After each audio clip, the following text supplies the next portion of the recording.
Students, now very interesting sum. It is university question something 2018. क्या है जरा पढ़ेंगे पहले गौर से. For a normal distribution, 30% of items are below 45 and 8% are above 64. यानी x की वैल्यू दिए है आपको. Find mean and variance of the normal distribution.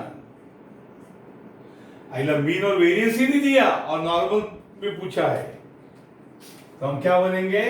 Late m is mean and sigma is standard deviation. Sigma is standard deviation. तो भैया sigma का square variance होता है ऑफ नॉर्मल डिस्ट्रीब्यूशन. अंडरस्टूड? हमें सिग्मा चाहिए. सिग्मा मिला तो उसका स्क्वायर करेंगे तो वेरिएंस आ जाएगा. तो व्हाट इज z और x क्या होगा? 30% आइटम्स आर बिलो 45, तो z होगा standard normal variate x minus m upon sigma. हमें m और सिग्मा नहीं दी, लेकिन z और x मिल सकते हैं. कैसे? 30% ऑफ आइटम्स आर बिलो 45. चलो मैं एक नॉर्मल कर्व ड्रॉ करूंगा. ये हमारा z एक्सिस है, ये हमारा y एक्सिस है वर्टिकल, और हमारा बेल शेप कर्व हम ड्रॉ करेंगे. बच्चों दिख रहा है कि नहीं? बेल शेप कर्व ड्रॉ करेंगे. अंडरस्टूड? दोनों साइड को.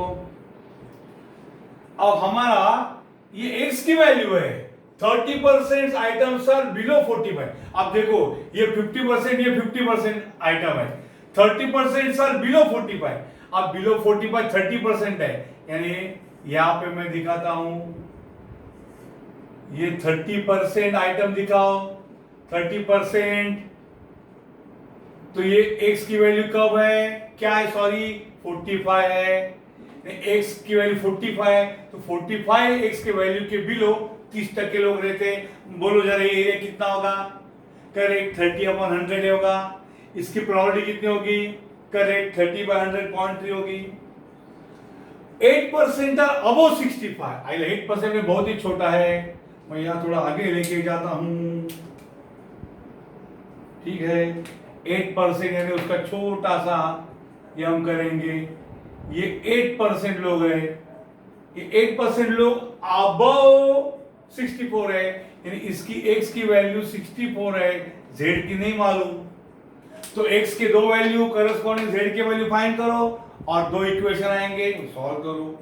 अब बच्चों इसके लिए मैं z का वैल्यू फाइंड करूंगा. इसको मैं बोलूंगा x1, इसको बोलूंगा x2, इसको मैं बोलूंगा z1, करस्पॉन्डिंग वैल्यू को बोलूंगा z2. मुझे समझ में आएगा आपको कि 45 के मास है, जो भी कुछ है, एज है, मालूम नहीं. 45 मास के बिलो 30% लोग रहते हैं, तो 30% तो यहाँ 45 नहीं आ सकता, क्योंकि 50% लोग हैं, तो यहाँ आएगा. और 64 के अबो 8%, तो यहाँ आएगा 64 अबो 8%. अंडरस्टूड? अब प्रोबेबिलिटी x, अब ये कितना है? x ये 30% है, मतलब प्रोबेबिलिटी क्या उसका है? 30%, यानी कौन है रे? 30/100 यानी 0.3. अगर ये 0.3 है तो मुझे बोलो बच्चों ये कितना होगा? ये होगा 0.2, क्योंकि टोटल कितना है रे? 0.5 है. अगर ये 0.3 है तो ये 0.2 होगा कि नहीं? ओके. दूसरी बात, ये कितना होगा बोलो बच्चों? ये कितना होगा बोलो? ये 0.8 यानी कौन है रे? सॉरी 8% 8/100 यानी 0.08 होगा. अब ये अब टोटल 0.5 है, तो ये कितना होगा? 0.5 माइनस 0.08, तो ये आएगा 8 बजे 2.42. ये आएगा 0.42. अंडरस्टूड और नॉट? यानी 42% एरिया है, 8% 50%, ये 20%, 30 टोटल 50. अब मुझे क्या देखना है? Z1 की ऐसी कौन सी वैल्यू है जिसके लिए एरिया 0.2 है, लेकिन ये 0 to 0.2 जो एरिया है ना, ये आपको क्या देगा? ये आपको पॉजिटिव आंसर देगा, ये नेगेटिव लिखना है आपको. ओके, ओके, सो Z1 कैसे हम फाइंड करेंगे? Z1 इक्वल टू टेबल से फाइंड करेंगे। अंडरस्टूड? टेबल से कैसे फाइंड करेंगे बच्चों? मैं बताता हूं, पहले Z2 करता हूं। Z2 वो Z की वैल्यू है जिसका 0 टू Z2 करेंगे ना, 0 टू Z2 ओके, प्रोबॅबिलिटी करेंगे किंवा area Z equal to 0 to Z2, area Z equal to 0 to Z2 कितना है रे? 0.42 है, बराबर। सो Z2 कितना आएगा? देखो Z2 कितना आएगा? 0.42, 0.4 और 2 में देखने गए, 0.4 को 2 में देखने गए, 0.1628 क्या आएगा? 0.1628। कैसे देखने का समझा क्या? मैं आपको बताता हूं। अंडरस्टूड? यहां से मुझे थोड़ा सा ये करना पड़ेगा। देखिए फोकस मैं इस पे करता हूँ। देखो 0 पॉइंट कितना है, एरिया कितना है?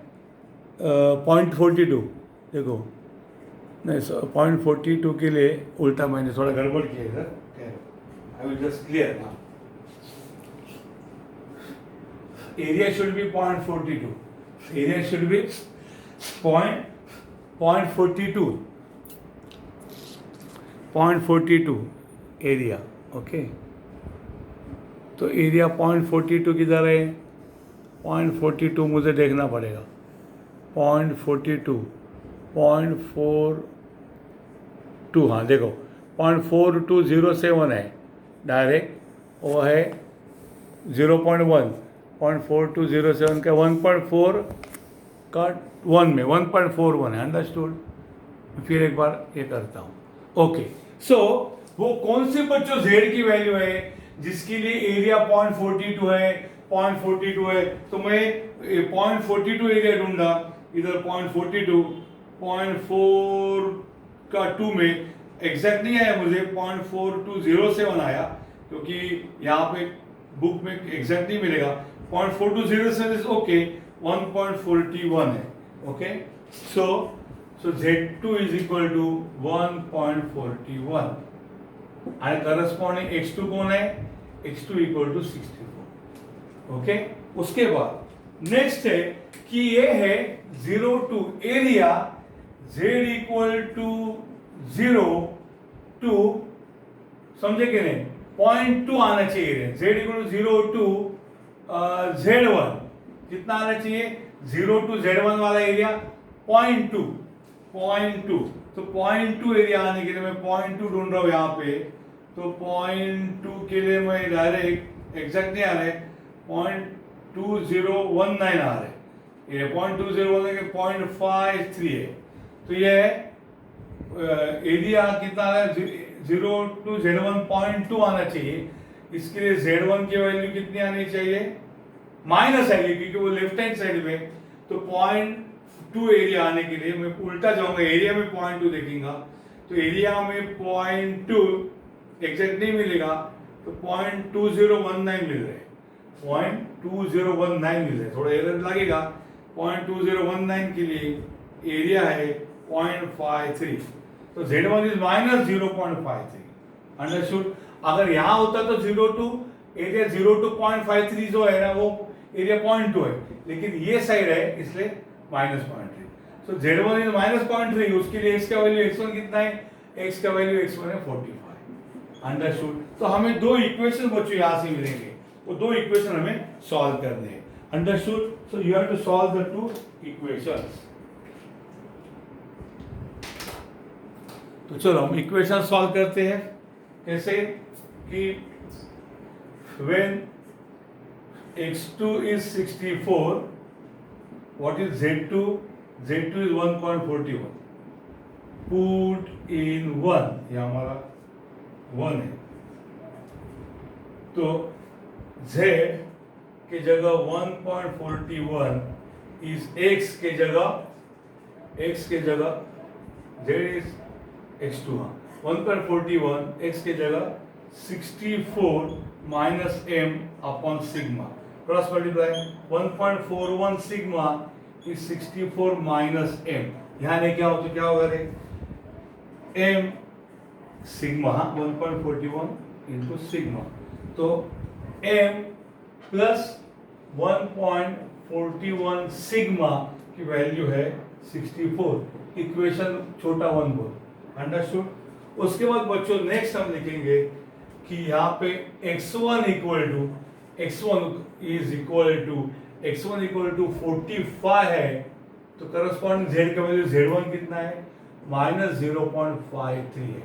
ओके, तो पुट इन रोमन 1, तो रोमन 1 क्या हो जाएगा बच्चों, देखो रोमन 1 z की जगह, हाँ z है ये x minus m upon sigma, z की जगह -0.53 z की जगह इज इक्वल टू x की जगह 45 माइनस m अपॉन सिग्मा। तो -0.53 सिग्मा इज 45 माइनस m, तो यहाँ पे क्या होगा, m minus 0.53 sigma is 45, equation 2 है, अंडरस्टूड।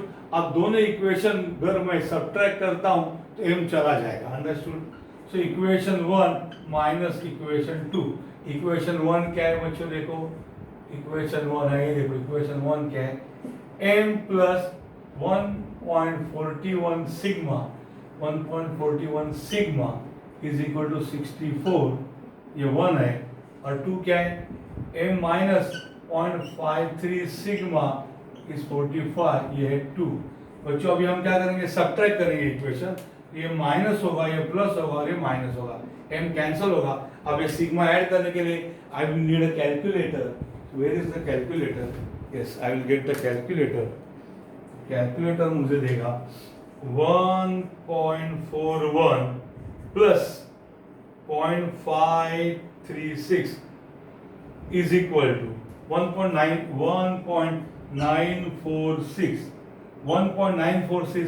सिग्मा, ये सिग्मा है, इज इक्वल टू, सब्ट्रैक्ट किया तो क्या करे, 64 माइनस 45, ये हो जाएगा 19 हो जाएगा, अंडरस्टूड। तो इसमें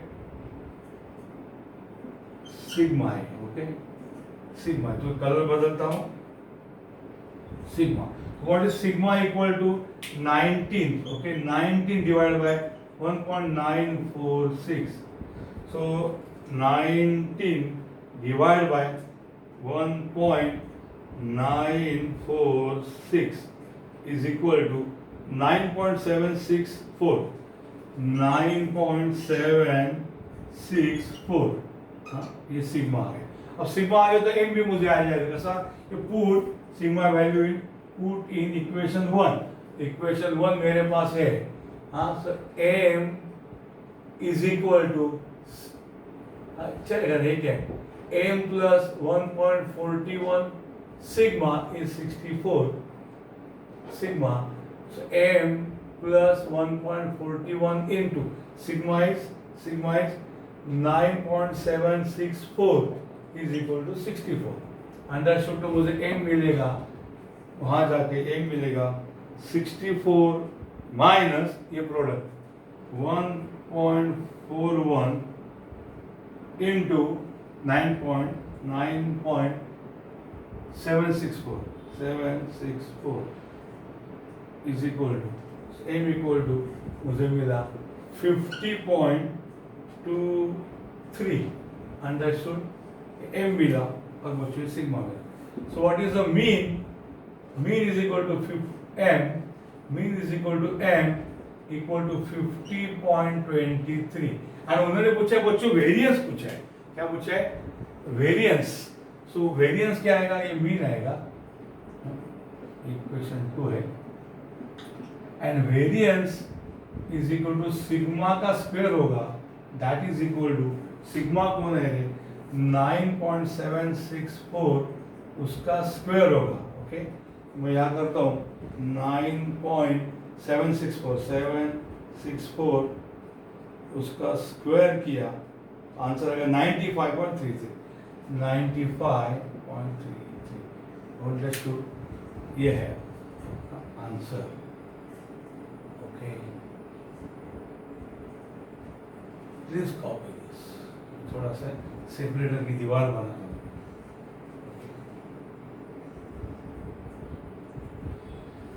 Okay, so please copy this.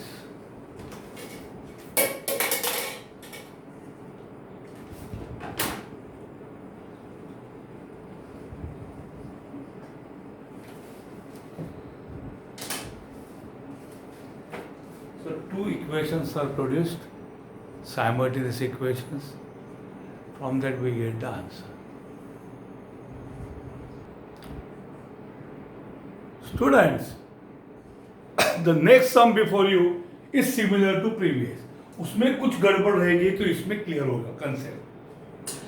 Marks obtained by students in some exam follow normal distribution. In marks को x बोलेंगे. x is the normal variate. 30% of students got below 35 marks. 30% got below 35. And 10% got above 60. Find mean and ACD. बच्चों सबसे पहले मैं diagram draw करने में interested हूं. देखिए मैं डायग्राम ड्रॉ किया. ये है आपका z एक्सिस और ये आपका वर्टिकल y एक्सिस. यहां z इक्वल टू 0 है. अब 30% गॉट बिलो 35 मार्क्स. ये देखो ये 50% है, ये 50% है. तो 30% ऑफ 50% लगभग कुछ यहां आ जाएगा. अंडरस्टूड? बहुत ज्यादा है वो. 50 में से 30%. ये देखो यानी ये जो बच्चे हैं ये वो 30% है जिनको बिलो 35. यानी ये जो है पॉइंट इसका करस्पॉन्डिंग वैल्यू Z1 मालूम नहीं, लेकिन उसका x वैल्यू मुझे मालूम है. ये इसका x है, इसका x है 35. क्योंकि 35 से बिलो मार्क वाले ये कितने पोटे है? ये 30% है. ये 30% है मतलब 30/100. 30/100 यानी 0.3 ये एरिया है. ये एरिया 0.3 है. अंडरस्टूड? तो बच्चों ये एरिया कितना है? ये एरिया है 0.2 क्योंकि ये टोटल एरिया क्या है? 0.5 है. ये 0.3 क्योंकि 30% ये बच्चे मतलब वो एरिया 30/100. 30/100 यानी 0.3 है. अगर ये एरिया तो ये 0.2 एरिया है. अंडरस्टूड? ये एरिया 0.2. उसके बाद आपको देखना है 10% गॉट अबव 60 मार्क्स. यानी ये छोटा सा इधर है 10% का पोटेल हो गए. ये 10% है. 10% का मतलब है 10/100 यानी 0.1. तो ये जो एरिया है ये एरिया है 0.1 है. ये एरिया 0.1 है. अंडरस्टूड? अगर ये एरिया छोटा सा 0.1 है यहां से जाता तो ये एरिया कितना है? Total area 0.5. ये 0.1 है तो ये एरिया 0.4. ये एरिया 0.4, ये एरिया 0.2. तो इसका करस्पॉन्डिंग वैल्यू यहाँ Z2 है जो हमें देखना है और इसका X2 हमें पता है अबो 60 यानी 60 मार्क्स. समझे? तो वो कौन सी Z2 की वैल्यू है? जिसका एरिया 0 to Z2 0.4 है. और वो कौन सी Z1 की वैल्यू है? जिसका एरिया 0 to -Z1 0.2 है. तो मैं यहाँ पे बुक्स निकालता हूँ. बुक का लास्ट पेज वहां पे दिया रहता है. आपको मैं व्हाट्सएप किया है एरिया. तो मैं यहाँ पे लिखता हूँ when x equal to x2 equal to 60 Z2 कितना होगा? 0.4. 0 to कौन सा Z2 है? 0 to Z2 है. कौन सा Z2 है जिसके लिए एरिया 0.4 है? उल्टा 0.4 एरिया ढूंढो. अभी ढूंढा था शायद 0.4 एरिया. 0.4 का मिला मुझे 0.4 डायरेक्ट 4012 है. 15 4015 बहुत दूर है. 3997 ज्यादा नजदीक है. तो ये एरिया आता है 1.28. तो ये है 1.28 यानी Z equal to 0 to Z2. Z2 यानी 1.28. 1.28 मैंने देखा. 1.2 को 8 पे देखूंगा तो एरिया आएगा 0.3997 यानी 0.4. उसके बाद जब x equal to x2 equal to ये कौन है बेटा इधर 35 है. तो ये z equal to x equal to ये अच्छा ये x1 है sir. x equal to x1 equal to 35. तो z इक्वल टू z1 कितना होगा? तो ये 0 to 35 ये एरिया है 0.2. 0 to z1 0.2 but negative side आना चाहिए, तो 0 to Z1 ये साइड आएगा तो उसका निगेटिव लेना पड़ेगा, क्योंकि ये लेफ्ट हैंड साइड में तो Z equal to minus Z1 actually. वो कौन सा Z1 की वैल्यू है जिसके लिए 0.2 है वो पहले लिखते, 0 to 0.2 के लिए मुझे उल्टा देखना पड़ेगा, 0.2 का नियरेस्ट है 0.1985 के बाद 0.2019 है, तो 0.2 के लिए 0.53 या 0.52, 52 थोड़ा ज़्यादा नज़दीक है, सेम ही है, तो 0.52 लेता हूँ मैं, तो ये होगा 0.52। बट ये 0.52 लेगा तो ये राइट हैंड साइड का है, हमें निगेटिव चाहिए, तो ये होगा -0.5। अंडरस्टूड। और ये Z इक्वल टू Z2 होगा, और Z2 होगा 1.20। तो आपको क्या मिला, आपको x और z के वैल्यू मिले हुए, when x is 60 z is 1.28, when x is 35 z is this। अतः व्हाट इज नाता, z कौन है, z है स्टैंडर्ड नॉर्मल वेरिएट, तो z होता है x minus m upon sigma, where m कौन है बच्चों, मीन है, और सिग्मा कौन है अपना स्टैंडर्ड डेविएशन। ये आपको फाइंड करना है, यहाँ पे पता नहीं है, दो इक्वेशन मिलेंगे आपको। सो यहाँ पे इसको रोमन 1 बोलो, पुट अबव वैल्यूज इन 1। सो हमें क्या मिलेगा, देखो 1 में पुट करने के बाद पहले मैं x इक्वल टू 60 पुट करूंगा, तो अब z कितना आएगा 1.28, सो 1.28 z है, तो x कितना है 60 है, minus m upon sigma, cross multiply 1.28 sigma is 60 minus m plus m होगा, m प्लस 1.28 सिग्मा इज 60, छोटा सा इक्वेशन 1 होगा 1.28 सिग्मा, ओके सिग्मा। उसका बाद x इक्वल टू 35 पुट करो, ओके, और z इक्वल टू -0.2, तो यहाँ पे x z इक्वल टू -0.2 करो, सो -0.52 सॉरी -0.52 करो is equal to x minus x मालूम है, जब x z1 -0.52 x से 35 इक्वल टू ये आएगा 35 माइनस m मालूम नहीं है अपॉन सिग्मा, तो cross multiply -0.52 into sigma is 35 minus m, तो यहाँ आएगा तो m minus 0.52 into sigma is 35, इसको इक्वेशन 2 बोलो। अब दोनों इक्वेशन सब्ट्रैक्ट करेंगे तो ये तो आपको मिलेगा, बच्चों ये है अपना z एक्सिस, और ये एरिया जो है वो 10% है, यानी 0.1 सिर्फ 0.5 है, हो रहा है।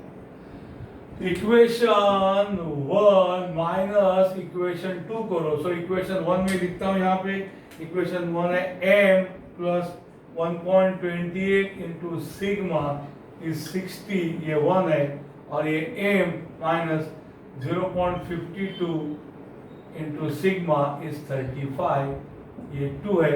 वो जो सब्ट्रैक्ट करेंगे तो पहले का साइन होगा माइनस प्लस और माइनस, तो ये कैंसिल होगा, तो 1.28 to 8 plus 2 10 carry 1, 5 plus 2 7 plus 1 8, 1.8 sigma इस यहाँ पे 5 होगा, कैरी 1 होगा, ये 25। मैं कैलकुलस से कंफर्म करता हूँ क्योंकि इन heat of solving problem mistake होता है। 1.28 प्लस 0.52 इज इक्वल टू 1.8, बराबर है 8 से लेते 1.8 बोल सकते हैं, sigma 1.8 into sigma is 60 minus 35 is equal to 25. So what is the sigma? Is 25 upon 1.8. So 25 divided by 1.8, that is equal to 13.8888. 13.888, and we can write 13.9 is sigma. Put करो इसको in equation 1. Equation 1 is the simplest one, उसमें put करेंगे तो आपको क्या मिलेगा, आपको m का वैल्यू मिलेगा बच्चों। तो इक्वेशन 1 यहाँ पे है m plus 1.28 into sigma is 13.9 is 60। So क्या होगा ये 1.28 into 13.9, आंसर रहेगा 17.792। So m plus 17.792 is 60।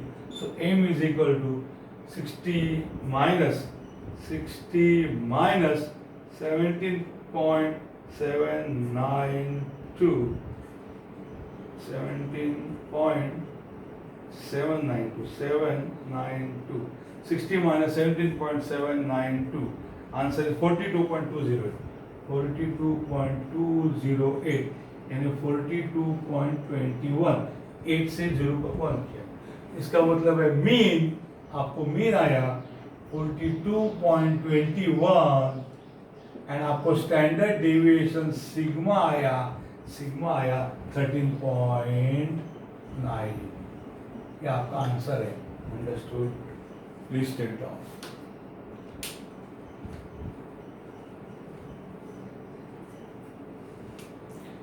So you get two simultaneous equations which you have to solve.